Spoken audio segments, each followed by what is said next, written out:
मैं समझाना चाहती हूँ कि ये MCl2 क्यों था, क्योंकि M ने अपने 2 इलेक्ट्रॉन दिए थे, क्लोरीन ने 1 इलेक्ट्रॉन लिया था, ठीक है ना। अभी देखो दूसरा क्लोरीन कहाँ गया, आएगा, इसकी वैलेंसी 2, इसकी वैलेंसी 1, क्रिस क्रॉस कीजिए तो कितना हो जाएगा M1Cl2। 1 लगाने का औचित्य नहीं है तो आप इसको MCl2 भी लगा सकते हैं, यानी आ गए ना आपके पास Cl2।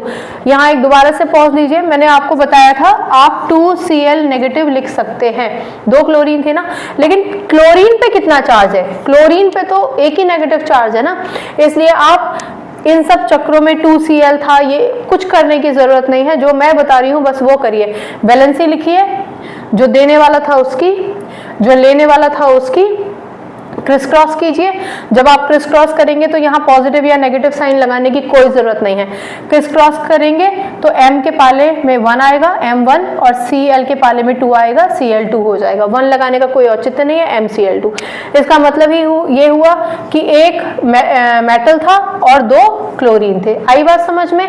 चलो बहुत बढ़िया, ये सिर्फ एक रिविजन था। अब वापस यहाँ आ जाते हैं। इस केस में वैलेंसी 2 पॉजिटिव, ये वैलेंसी 2 नेगेटिव है ना, ये तो आपको याद ही रखनी पड़ेगी इसकी वैलेंसी, क्योंकि इक्वल अपोजिट वैलेंसीज थी, कैंसिल हो गई, इसलिए MsO4, ठीक है ना। यानी पूरा का पूरा ग्रुप एज इट इज रहेगा, मेटल भी एज इट इज रहेगा, लेकिन दोनों ने इलेक्ट्रॉन्स अपनी वैलेंसीज क्रिस क्रॉस करके एक प्रोडक्ट बना लिया है जो है MsO4, ठीक है ना।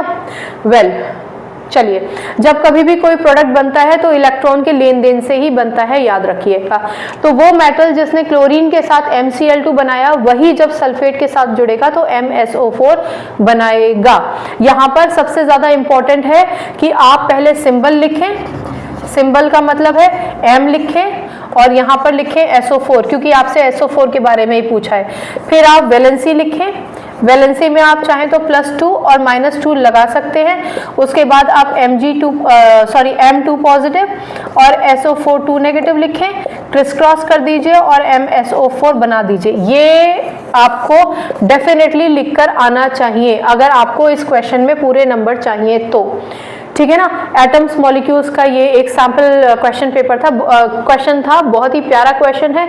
अच्छे तरीके से उन्होंने आपको जांचने परखने की कोशिश की कि कितना ज्ञान अर्जित किए बैठे हो भैया। तो अगर फिर भी कोई डाउट है तो मुझसे पूछिएगा। बाकी केमिस्ट्री से अपनी केमिस्ट्री अच्छी बनाइए, शिक्षा ले आइए। अगली बार मिलने तक अपना ख्याल रखिए, खुश रहिए, नमस्कार।